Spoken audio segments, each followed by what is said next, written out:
To be honest, we deliberately opened the window, so what are you going to miss?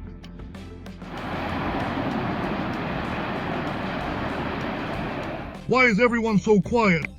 Yesterday, Belgorod Keimers left. The power was out for hours. This happened in Russia, a mass loss of memory. Everyone is shouting that there was no drone attack. Meanwhile, entire regions are on fire. Strikes of unprecedented scale. The attacks have never been this powerful before. Blackout in Moscow, panic in Belgorod. Putin is writing farewell letters to Crimea. It's hard to believe. The Kremlin's military might is being wiped out right now. Impressive footage ahead, a rout that the world is already applauding. Hello, I'm Renata Aslanova, and in our episode of Redline, we'll cover all the explosive events. Watch until the end. In Russia's Yaroslavl, an oil refinery, one of the top 5 most powerful in the country, is on fire. That's normal. Above. The city a pillar of smoke. There's no hiding it anymore. Refineries in Russia are burning like torches. The situation is turning into a full-blown apocalypse. Shocking footage.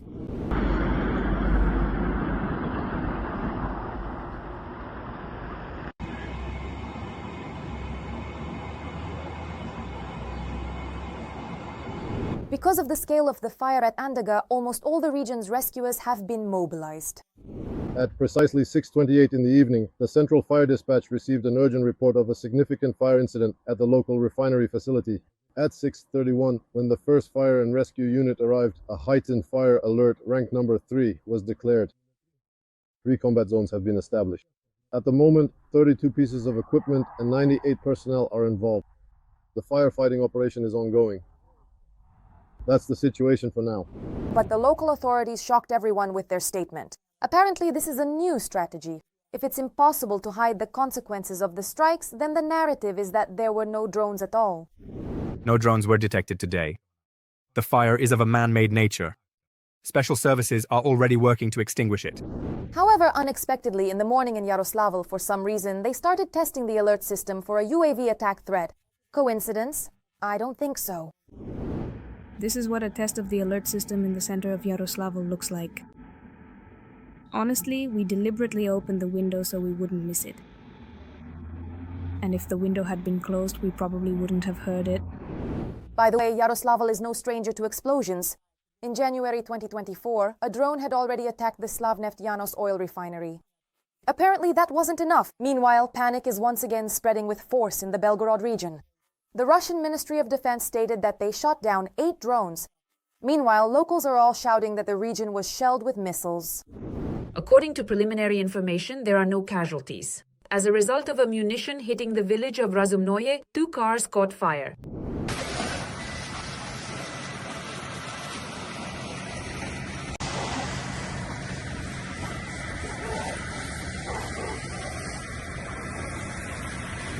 It seems that explosions from incoming strikes have become routine for Russians. So to speak, a substitute for morning coffee. It's not surprising. The Volgograd region spent the night in fear and chaos, with the sky torn apart by flashes. The flames of fires lit up the darkness and the electricity kept going out. Residents found themselves at the very epicenter of panic. Eyewitnesses claim they heard at least 5 to 7 explosions in the north and south of the city. Preliminarily, air defense is destroying aerial targets. It seems that the drones have chosen the juiciest targets to strike at Putin's military machine. This is already the 4th attack in just the last 7 days. So we are waiting for the results. The attack forced several Russian airports in Volgograd, Krasnodar and Stavropol to cease operations. There is panic in the local social media groups. The skies are closed, passengers can't fly to Moscow, and chaos is spreading on all fronts. Some settlements have been left without electricity. It seems that Russians were definitely not prepared for this kind of life. As a result of drone debris falling on the outskirts of Volgograd, 2 large-scale wildfires broke out, which were promptly extinguished by fire departments. In the Svetloyarsky district, the power supply to 3 settlements was disrupted. Repair crews are working on the power lines. Russians can't take it anymore and are recording candid appeals to local authorities and even to Putin himself. They are outraged that they have to put up with all this. Yesterday, Belgorod Keimers, The old one burned down documents. have to get around the new one. Drones are fucking in Belgorod region and for us Bryansk, Kursk. For us it's all just laughs and giggles. Peskov tells us how things are going in the economy. Yeah, right. What kind of economy is it when people are fucking killed every day? However, even the whining of Russians doesn't stop our people. Once again, a series of precise strikes and another top target eliminated. In the special operation, a fuel depot of the Rosreserve was attacked in the Tver region. After the strike, the area was cordoned off and emergency services began cooling the fuel tanks. Our forces are able to strike not only targets on Russian territory, but also where the occupiers have illegally entrenched themselves. In Crimea, it's chaos. Feodosia is in an uproar. There's a fire show at the oil depot.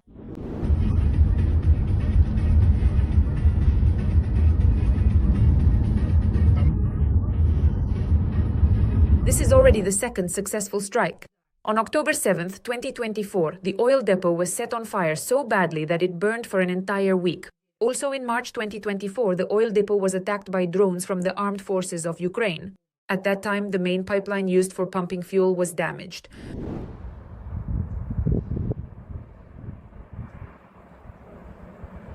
It seems that right now the peninsula is facing some serious problems. The occupation authorities are stubbornly lying, claiming that only empty tanks are burning. But it turns out that putting out a supposedly empty tank at the burning Feodosia oil terminal isn't going so well. And for several days now, even Moscow hasn't been sleeping. Russia is not just scared, a blackout is looming and a barrage of misfortunes has begun in the Russian Federation. In the Belgorod region, everything is without power, and the capital of the Russian Federation could be next. Ukrainian forces have already loaded their weapons for retribution to show the occupiers who's boss. Volodymyr Zelensky has given the signal something truly fierce is coming. You should be the first to hear this, don't miss it. For us in Every voice matters. Join our community, support independent journalism and help us bring you the truth from Ukraine. Become a member of Ukraine today. Join us now. Russia, including Muscovites, it's time to prepare for a cold, harsh winter. If the Russian Federation does not stop its strikes on Ukraine's energy facilities, Moscow can expect a blackout. There's no need to be overly cautious in our rhetoric with the Russians. If Russia sets a blackout in Ukraine as its goal and pursues this every winter, I'm not sure our response and that of our partners should be any different. If they threaten a blackout, for example, in the capital of Ukraine, then the Kremlin should know that there will be a blackout in the capital of Russia as well. The Ukrainian defense industry and its own production of drones and missiles are the best arguments in any negotiations with Putin. The Kremlin only understands the language of force. If any attempts are made to attack the Kremlin, how exactly will we perceive that particular situation? Listen, our Supreme Commander-in-Chief, the President, has already spoken on this topic. So it's better not to even talk about it, and everyone understands that. For the first time since the beginning of the war, on the eve of winter, Ukraine, thanks to its own production and the supplies from its allies, has achieved parity in long-range capabilities with the occupiers.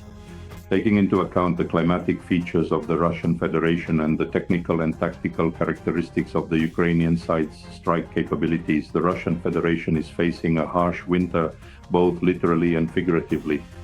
First and foremost, this concerns thermal power plants and other production facilities that support the vital functions of major Russian cities. To carry out strikes on regions and cities bordering Ukraine, Kyiv has a wide range of Western missiles at its disposal. After the recent statement by the Ukrainian president about his conversation with Trump, during which the issue of striking energy facilities in the Russian Federation was raised as a retaliatory action by Ukraine in response to hostile actions by the Russian side, the corresponding approval was received. Therefore, we can say that the territories of the Rostov, Kursk, Belgorod, and Bryansk regions are not within the strike zone of Western weapons. Let me emphasize this once again, such as the Scalp, Storm Shadow, as well as the modernized version of the S-200 surface-to-air missile system. The systematic destruction of Russian oil refineries by Ukrainian drones shows that Russian air defense is incapable of protecting critical infrastructure facilities. In several districts of the Belgorod region, only A100 and D100 grade gasoline is available at gas stations. Subscribers are also reporting fuel problems in the Nizhny Novgorod and Samara regions. It would be pretty epic if, in the 4th year of the war, we still can't take out their damn energy sector, but they managed to take out ours. If, for strikes on the Russian border regions, Ukraine can use Western missiles and its own drones. For Moscow and other remote cities of Erefia, the threat comes from the Ukrainian flaming, with a strike range of up to 3,000 kilometers and a 1,000-kilogram warhead. Usually, the warhead of a modern cruise missile is 450, but at most 500 kilograms. As a rule, almost all missiles have a 450-kilogram warhead. What does a one-ton warhead provide? If such a missile hits a target, for example, an industrial facility, 2 of these missiles will completely disable it for at least a year. That is, there will be a single crater about 20 meters in diameter. A mirror response will definitely come. If the Russian leadership tries again to cut off light and heat to Ukrainians, it will condemn millions of Russians to experience all the delights of blackouts. Residents of Eref are now captive to a new threat. Naval drones have conducted tours of Putin's ports. They have no intention of stopping there. The drone struck and exploded with such force that Russian air defense simply gave up. And now the Kremlin has admitted that Eref's war is targeting residential homes directly. This is the beginning of the collapse, and all of it was caught on video. You have to see this explosive footage. Eref's activity is becoming more and more large-scale.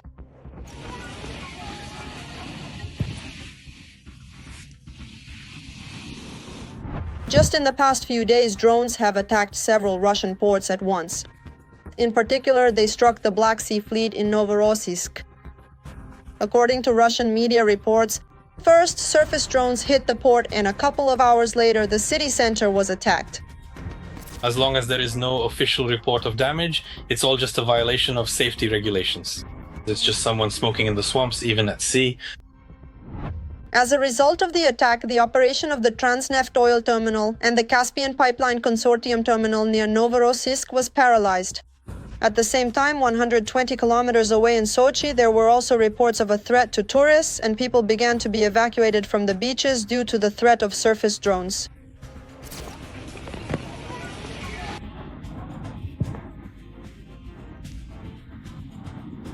Everyone will end up in the water.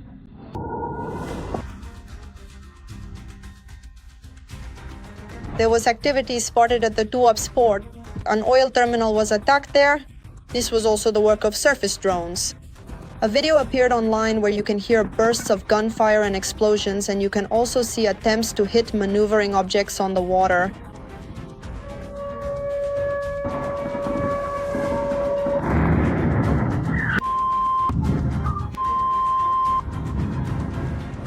The drone approaches the pier and strikes, despite being fired upon, apparently by automatic cannons and machine guns, judging by the splashes around the drone. As we can see, unsuccessfully, one of the largest oil transshipment terminals in Russia has been hit. This is a very logical and quite expected step indeed after the recent strikes on various oil refineries and the significant destruction of critical installations vital to the operations of these important plants. It is already known that Russia is experiencing certain difficulties with diesel fuel and gasoline, and on top of everything else, significant strikes on the crucial export gateways of those very same major oil and gas companies will also undoubtedly cause the Russian populace quite a few truly unpleasant moments and considerable difficulties. The transshipment points in Tuapse and Novorossiysk together could export 2 million barrels per day. This means that even a single day of shutdown is a huge loss for the Russians. Russia is in a very difficult position from an economic point of view. It is highly dependent on exports, specifically exports of fossil fuels, lubricants, and in some cases certain products. The Tuapse and Novorossiysk export channels are used to obtain foreign currency revenue, which is then used to finance the military machine. This truly hurts right now. This significantly affects not only the overall percentage, the substantial tens of % reduction in exports of certain specific products, but it even impacts primary extraction processes. And this could potentially trigger a far-reaching and devastating domino effect, where such precisely targeted blows, when they accumulate and number in the thousands, could inevitably lead to what Mr. Kram vividly described as the paper tiger, simply and completely collapsing under the immense pressure and sustained assault, revealing its inherent fragility and lack of true power. And there are also less obvious consequences.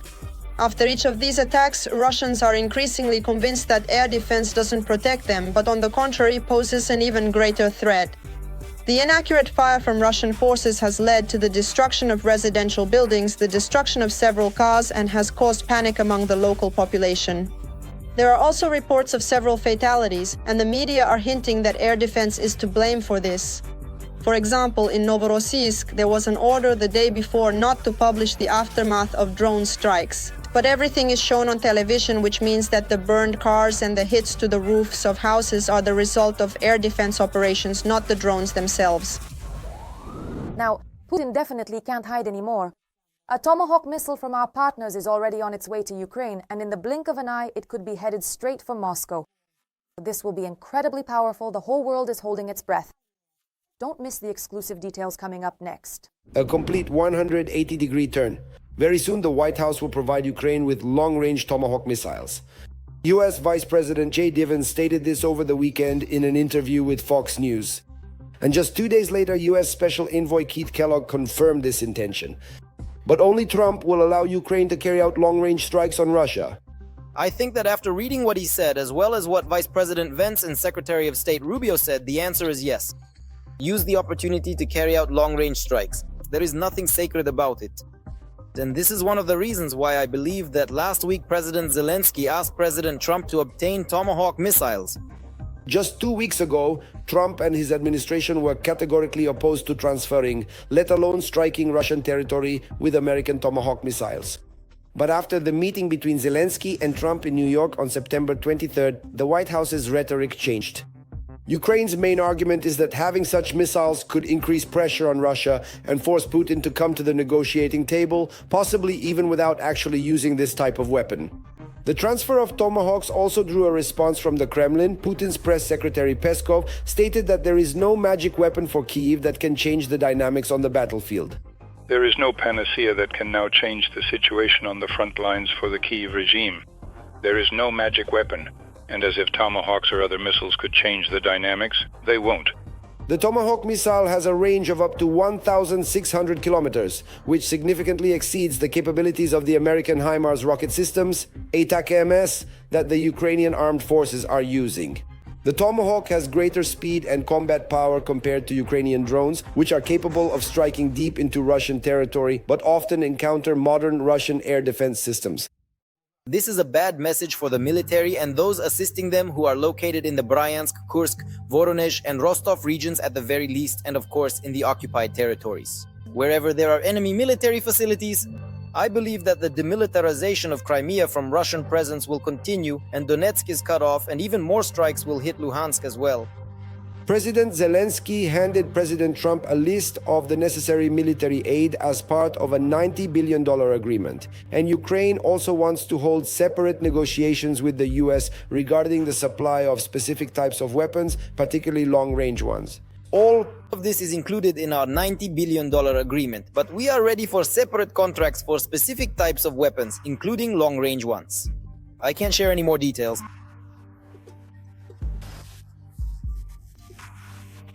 According to the British publication ZSAN, Ukrainian attacks on the oil refining sector alone have caused Russia more than $100 billion in damage. And that's without missile strikes. Once those are involved, the amount of damage will increase many times over. What, and more importantly, when will finally bring Russia down? Share your doubts in the comments. Like the video to stay updated on the main news. There's more to come.